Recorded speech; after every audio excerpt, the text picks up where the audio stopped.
Assalamualaikum warahmatullahi wabarakatuh. Innal hamdalillah nahmaduhu wa nasta'inuhu wa nastaghfiruh wa na'udzu billahi min syururi anfusina wa min sayyiati a'malina. May yahdihillahu fala mudilla lahu wa may yudlilhu fala hadiyalah. Asyhadu an la ilaha illallah wahdahu la syarikalah wa asyhadu anna Muhammadan abduhu wa rasuluh. Allahumma sholli ala sayidina Muhammad wa ala ali sayidina Muhammad kama sholaita ala sayyidina Ibrahim wa ala ali sayyidina Ibrahim wa barik ala sayyidina Muhammad wa ala ali sayyidina Muhammad kama barakta ala sayyidina Ibrahim wa ala ali sayyidina Ibrahim fil alamin innaka Hamidum Majid. Rabbi shrah li sadri wa yassir li amri wahlul 'uqdatam min lisani yafqahu qawli, amma ba'du. Hadirin hadirat jamaah kaum muslimin wal muslimat yang dirahmati oleh Allah Subhanahu wa taala. Kali ini saya akan membahas tentang hadis nomor 146 yang terdapat di dalam kitab Bulughul Maram. Yang mana hadis ini membahas tentang seseorang laki-laki yang menyetubuhi istrinya, dia harus ngapain, seperti itu ya. Jadi apa yang harus dilakukan seorang laki-laki atau seorang suami yang menyetubuhi istrinya dalam keadaan haid, ya, ini dalam keadaan haid. Wa ani bin Abbas radhiyallahu anhuma an Rasulillah sallallahu alaihi wasallam fil ladzi ya'ti imra'atahu wa hiya haidun qala yatasaddaqu bidinarin aw binisfi dinarin. Rawahul khamsah wa shahahul hakim wa ibnul qattan wa rajjaha ghairuhuma wa waqfahu.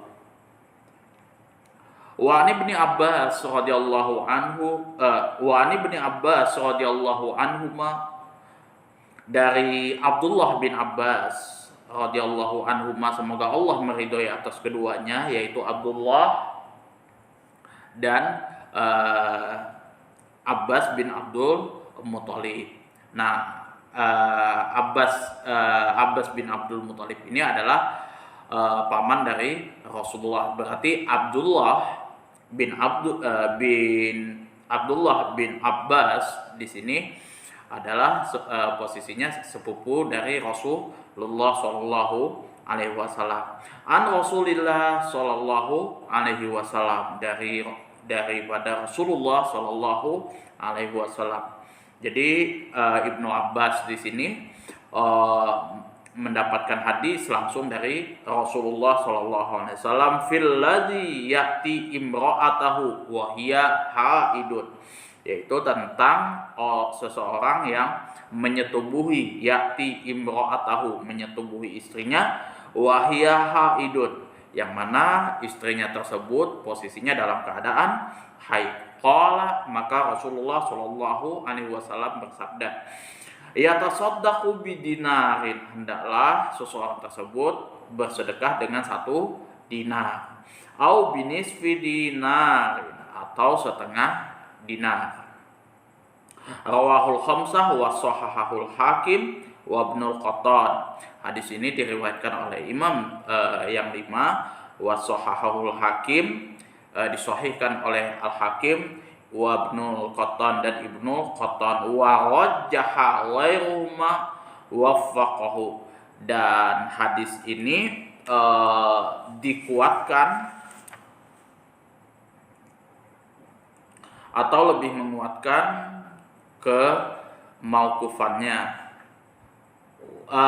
wa ghairuhuma waqafahu, wa rajjaha ghairuhuma waqafahu, yang mana keduanya tadi tetapi yang lainnya lebih mentarjih atau lebih menguatkan ke mauqufannya. Jadi hadis ini tidak sampai ke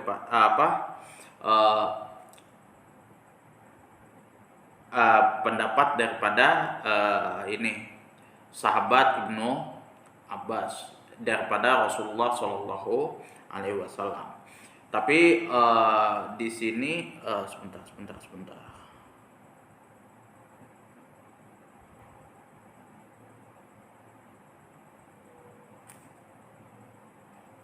Mauquf. Oh iya. Oke, kalau kita lihat dari makna keseluruhannya adalah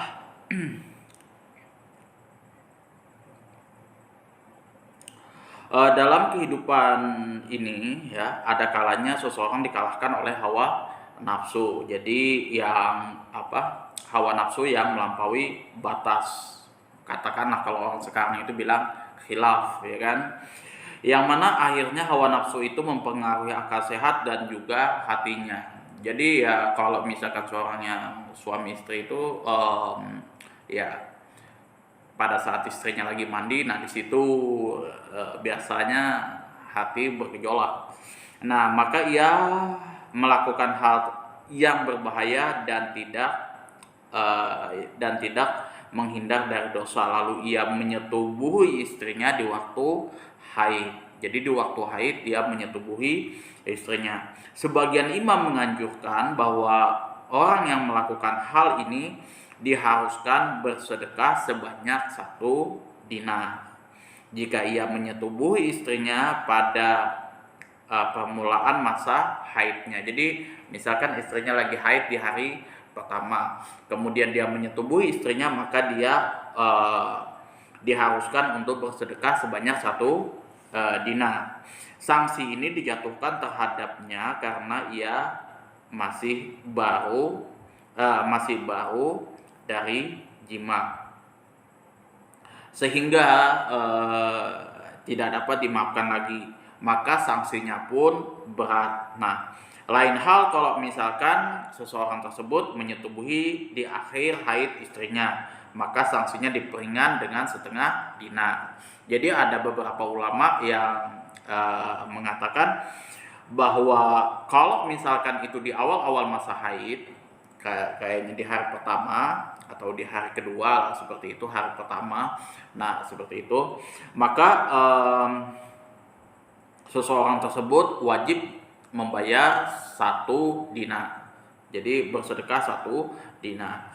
Nah, kalau misal dia di akhir-akhir masa haidnya, itu dia sanksinya diperingan, yaitu dengan 1/2 dinar. Sebagian imam lain mengatakan hal tersebut merupakan suatu dosa yang tidak memerlukan sedekah. Jadi dia dosa itu. Seseorang suami tersebut melakukan dosa, tapi tidak dikenakan sanksi, tidak memerlukan untuk seseorang tersebut bersedekah. Dan sebagai kifaratnya ia beristighfar, memohon ampun dari perbuatan tersebut. Nah, kalau kita analisis lafadznya adalah ya'ti imra'atahu, di sini adalah mendatangi istrinya, yang mana kalimat di sini adalah merupakan ungkapan kinayah. Jadi bahasa kiasan ya. Kinayah itu artinya bahasa kiasan yang arti sesungguhnya adalah menyetubuhi istrinya. Kemudian yatasoddaq, di sini hendaklah ia bersedekah dengan membuang lam amar. Jadi lam amarnya ditiadakan di sini. La yatasoddaqu bidinarin. Itu kalau kita pakai lamnya, tapi di sini lamnya dibuang. Bentuknya adalah fal yatasoddaq di sini. Jadi kalau aslinya adalah ada fa-nya dan lamnya, fal yatasoddaq. Bidinarin au binisfi dinarin, di sini huruf au menunjukkan makna tanwi, bukan syak. Ya, jadi kalau tanwi di situ artinya pilihan, bukan syak. Syak ini artinya keraguan-raguan, ini 1 dinar apa 1/2 dinar, seperti itu maksudnya. Sanksi 1 dinar dikenakan apabila ia menyetubuhi istrinya pada saat haidnya sangat deras. Jadi kalau lagi deras-derasnya haid, maka dia wajib bersedekah 1 dinar, dan 1/2 dinar apabila dia menyetubuhi istrinya di penghujung haidnya. di penghujung masa haidnya. Jadi kalau sudah lagi nggak deras-deras, ya itu setengah dinar dia, kewajiban dia untuk membayar ini apa namanya, membayar sanksinya. Kemudian kalau kita lihat dari fikih hadisnya adalah di sini ada perbedaan pendapat daripada ulama di kalangan 4 imam mazhab. Yang pertama, disunahkan bersedekah senilai 1 dinar atau setengah dinar bagi orang yang menggauli istrinya pada saat haid. Jadi disunahkan. Jadi kalau menurut beberapa ulama 4 imam mazhab di sini, yang pertama adalah disunahkan bersedekah sesuai senilai 1 dinar atau setengah dinar bagi orang yang menggauli istrinya pada masa haid. Ini menurut pendapat Imam Syafi'i dan Imam Ahmad. Sedangkan menurut pendapat Imam Malik dan Imam Abu Hanifah tidak diharuskan bersedekah, melainkan hanya beristighfar. Jadi seperti itu. Kalau misal teman-teman melakukan hal seperti itu, alangkah baiknya, lebih bagusnya itu bersedekah dengan 1 dinar. Seperti itu. Kalau lagi deras-derasnya, kalau misalkan lagi di penghujung masa haid itu setengah dinar. Nanti teman-teman bisa cek, bisa tanya ke lembaga-lembaga MUI atau apa yang ini untuk convert 1 dinar itu berapa rupiah. Nanti teman-teman bisa cek di situ. Atau mungkin bisa di-convert dengan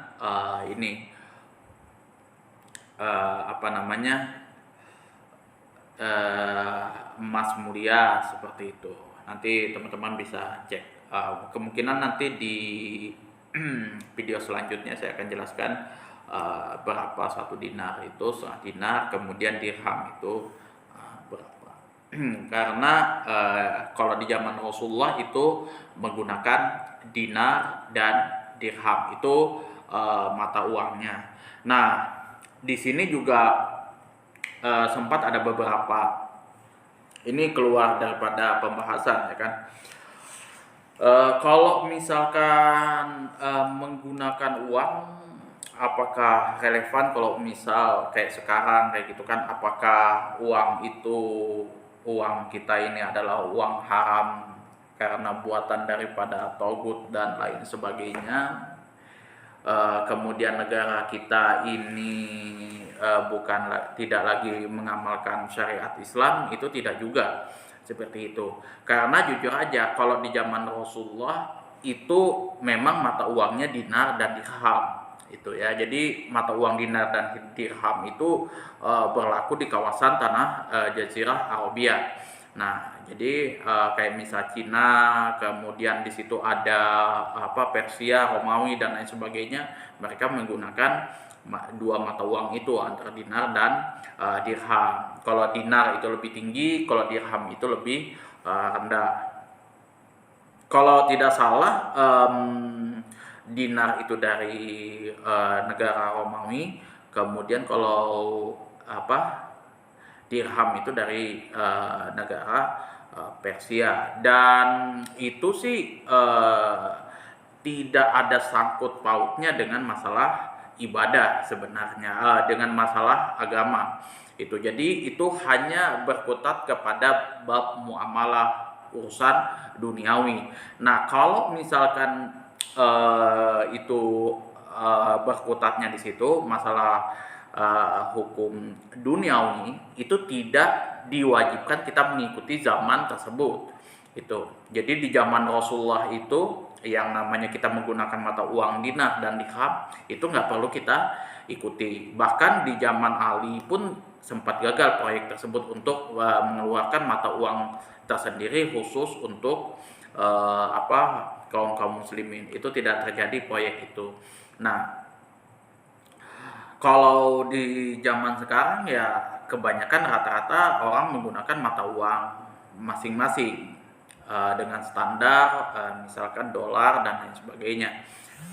Itu tidak ada masalah. Nah, yang dipentingkan di sini, yang diperhatikan oleh teman-teman di situ adalah jangan sampai teman-teman melakukan jual beli apa segala macam dengan cara yang riba. Nah, itu nanti pembahasannya ada di babul muamalah. Nah, itu. Jadi ya kalau misal kayak sekarang sudah tidak menggunakan mata uang dinar dan dirham, bukan otomatis negara kita menganut paham kafir seperti itu. Jadi kalau urusan agama, kalau masalah urusan ibadah dan lain sebagainya, itu kita konteksnya adalah Rasulullah yang tahu. Tapi kalau masalah duniawi itu ya diserahkan kepada umat-umatnya yang lebih faham dengan itu. Jadi ya kalau misal di Indonesia rupiah, maka standarnya adalah rupiah. Kita tidak boleh istilahnya mengeluarkan mata uang dinar dan dirham, mengambil daripada negara lain, itu tidak boleh. Ya, nah, standarnya ya di Indonesia, dia di Indonesia kayak gitu. Kalau misalnya ada negara lain yang mempunyai dinar dan dirham, itu negara lain, bukan negara Indonesia itu. Dan tidak ada kewajiban untuk kita mengikuti negara lain yang kemudian apakah itu dituntun? Enggak gitu. Kalau masalah duniawi itu tidak ada tuntunannya. Misal Rasulullah kan berobat berbekam. Nah, berbekam, apakah kita berobat juga berbekam? Enggak.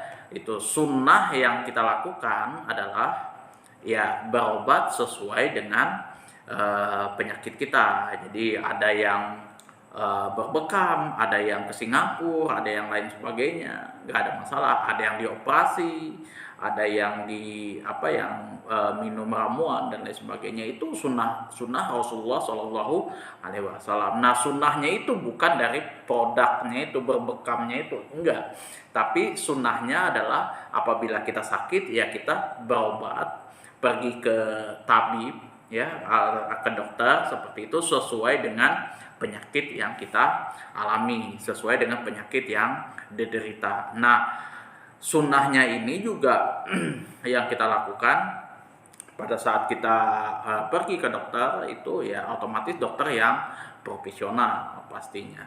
Itu jangan sampai masalah bedah yang masalah operasi yang menangani adalah perawat. Nah, tapi biasanya itu tidak akan terjadi di Indonesia. Kebanyakan kalau yang saya tahu ya, kalau mereka rumah sakit tidak bisa menangani, maka mereka rujuk ke rumah sakit yang lebih kompeten seperti itu.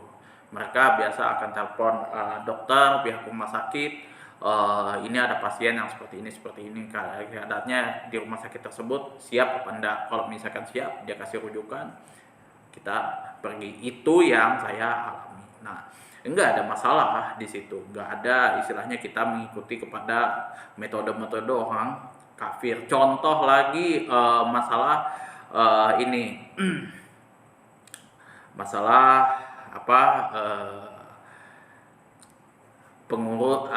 mengurus suatu negara. Nah, mengurus suatu negara zaman Rasulullah berbeda dengan zaman Umar. Zaman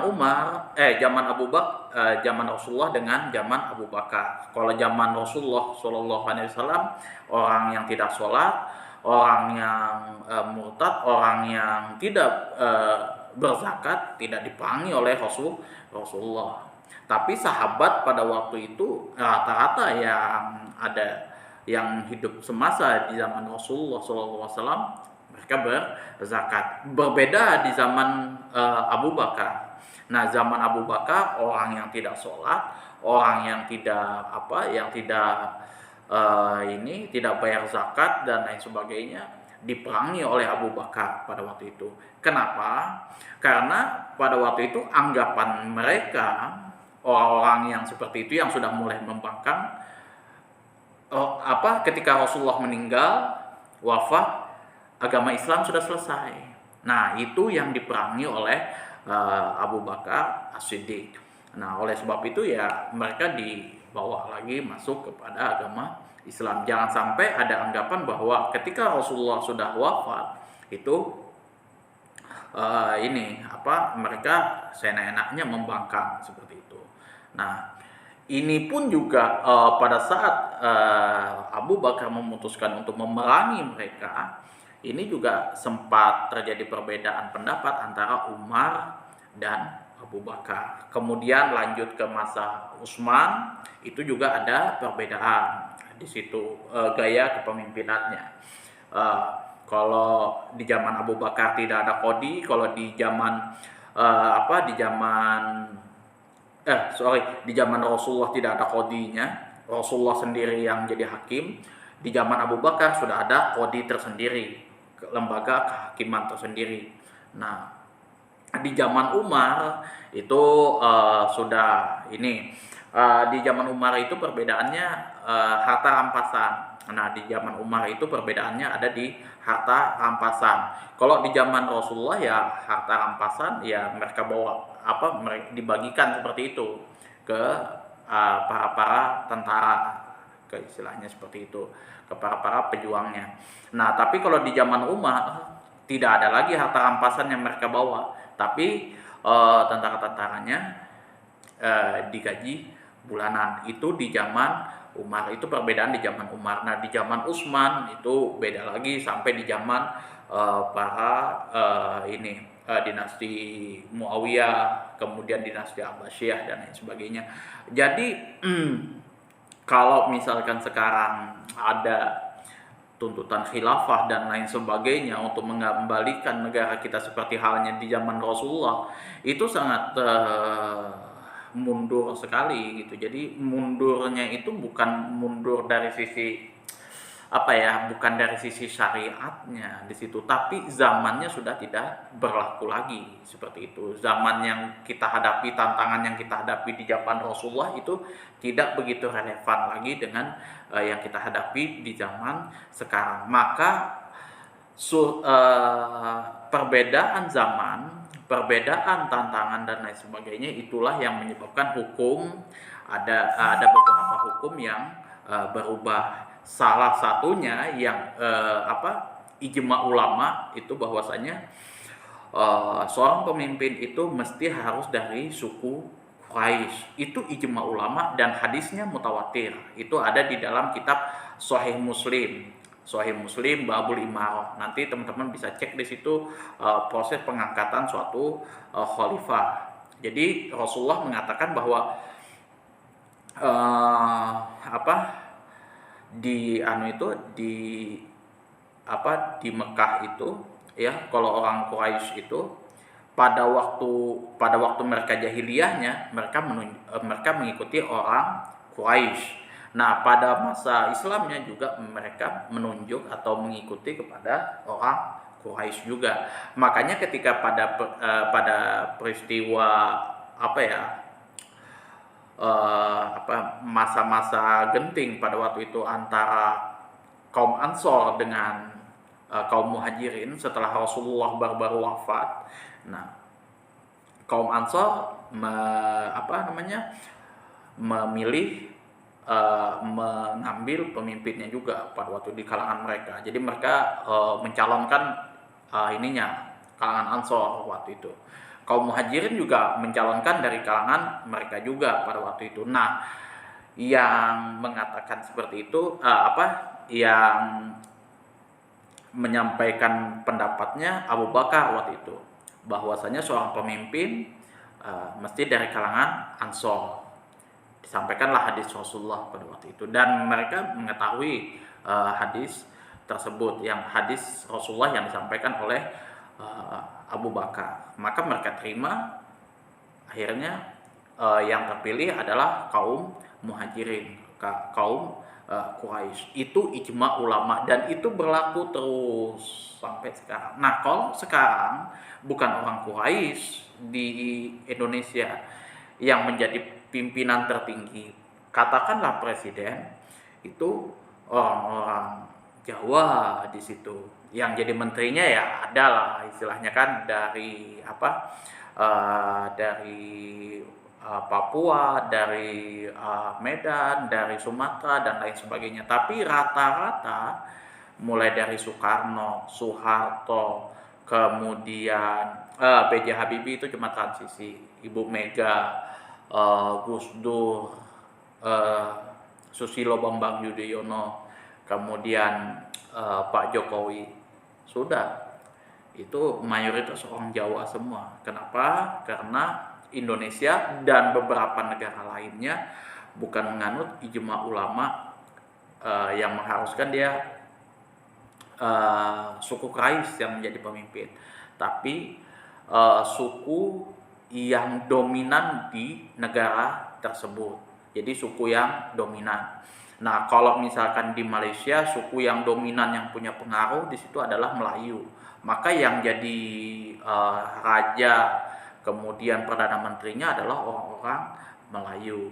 Nah, kemudian di mana, di Australia, suku yang dominan adalah suku kulit putih, walaupun sebenarnya apa ya, ya banyak orang yang tahu, mayoritas orang tahu bahwa orang kulit putih ini adalah penjajah, tapi ya itulah, ya kan, ya maka yang menjadi pemimpin orang yang pintar di situ adalah suku kulit putihnya, penjajahnya. Kalau di Indonesia beda lagi. Kalau di Indonesia kan mayoritas yang punya powerful di antara semua suku adalah suku Jawa. Tidak ada masalah di situ selama itu sesuai dengan konstitusi. Itu. Jadi apakah di Indonesia sudah mengamalkan sunnah Rasulullah SAW di dalam kepemimpinan? Ya sudah mengamalkan sunnah Rasulullah SAW meskipun tidak sepenuhnya. Jadi meskipun juga masih ada cacat-cacatnya lah, seperti itu, masih ada masalah lah di situ. Salah satunya masalah yang dihadapi di Indonesia yang bertentangan dengan syariat Islam, yaitu contoh misal menepati janji. Nah, menepati janji itu sebenarnya wajib bagi seseorang pemimpin ya, yang sudah yang sudah terpilih.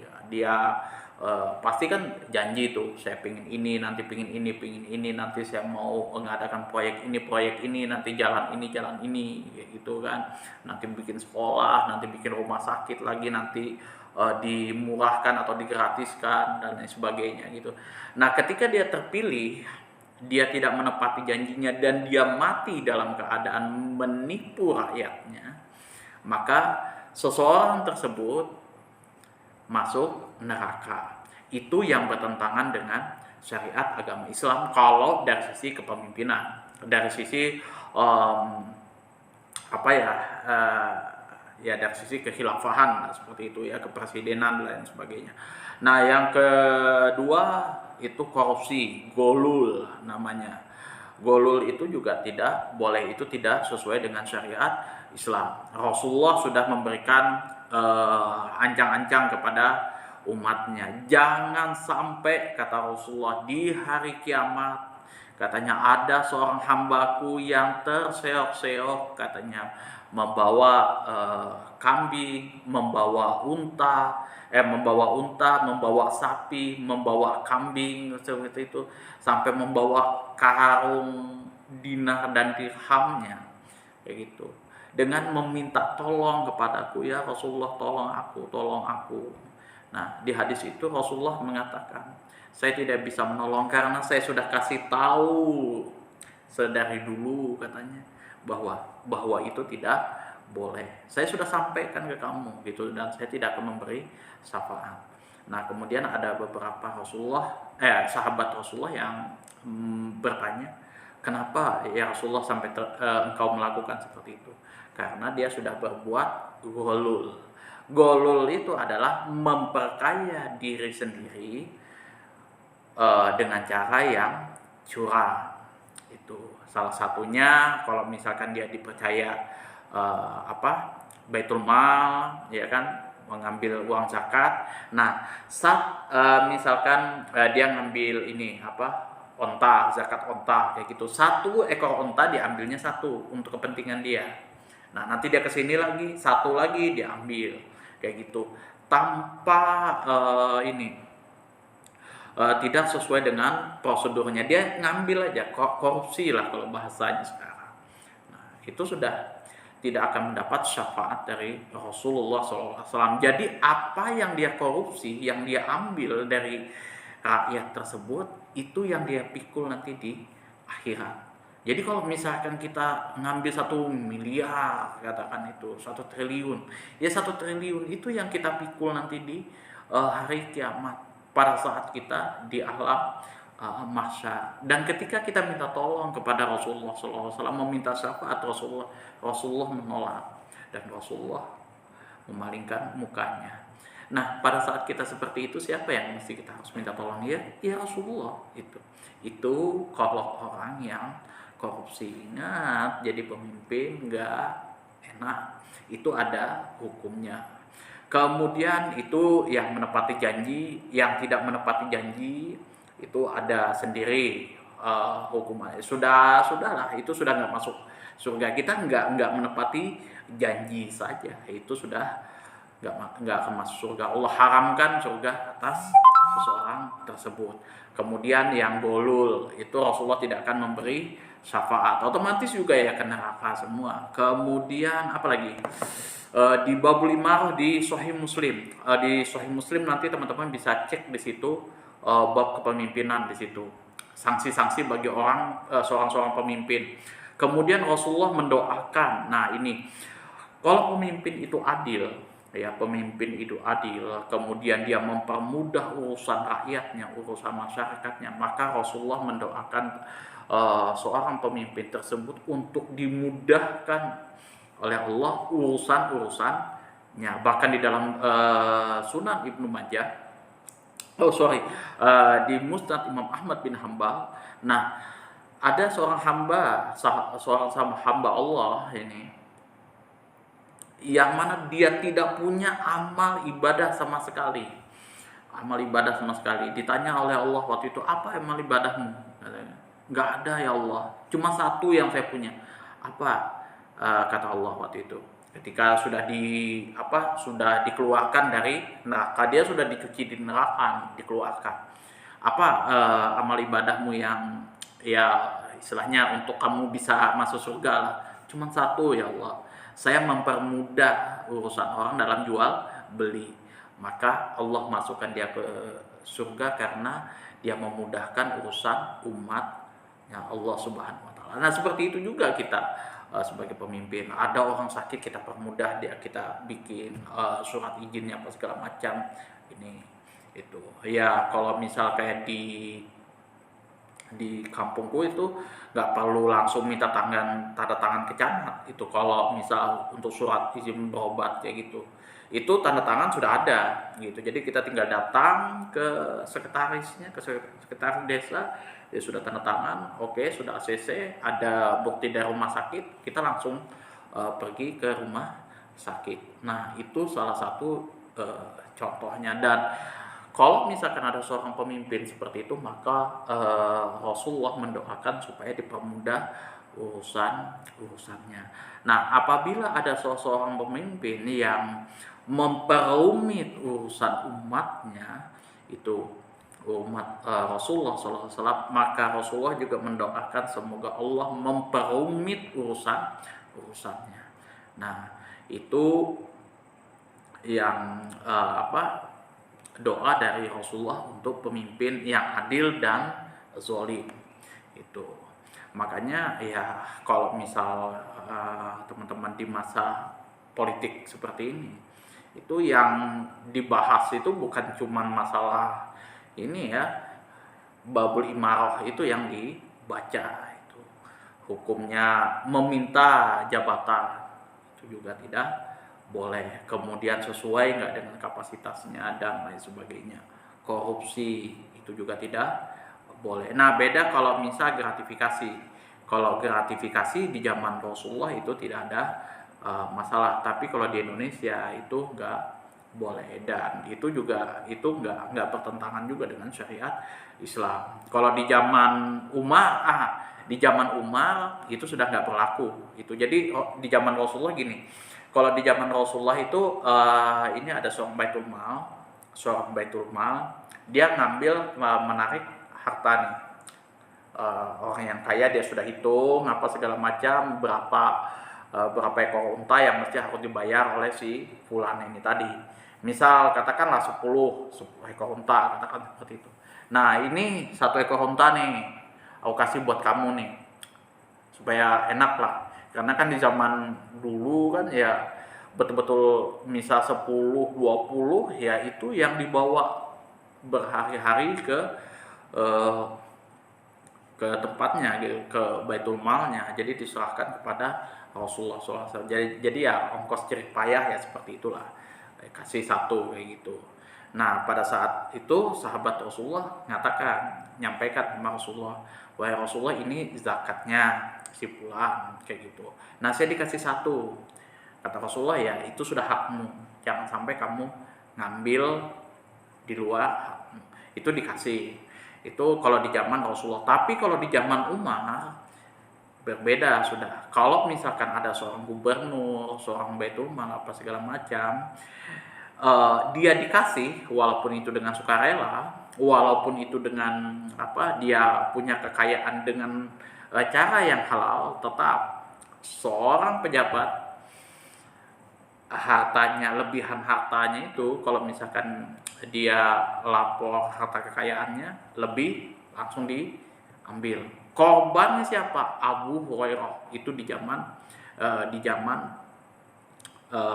Sayyidina Umar bin Khattab. Abu Hurairah itu sahabat Rasulullah yang memang zuhud, yang memang tidak pernah dia mau memakan harta-harta haram, dan dia katakan sendiri kepada Umar bin Khattab bahwa ini adalah harta yang halal yang aku dapat dari jual beli. Tapi Umar bin Khattab tidak mau terima alasan itu, tetap dia rampas, dimasukkan ke Baitul Mal.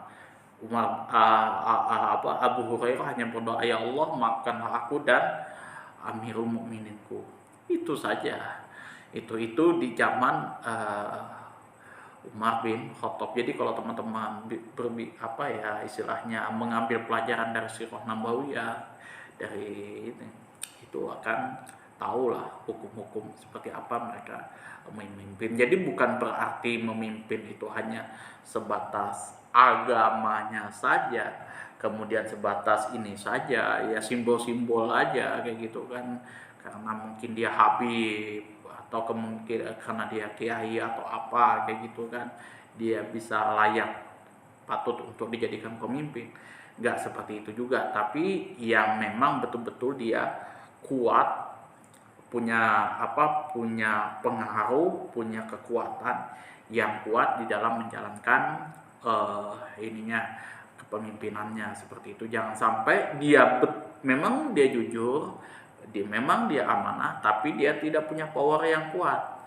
Anak buah acak-acakan di situ, korupsi apa segala macam, dia tidak bisa ngapa-ngapain. Itu bukan pemimpin yang qawi, yang punya power. Itu saja yang dapat saya sampaikan.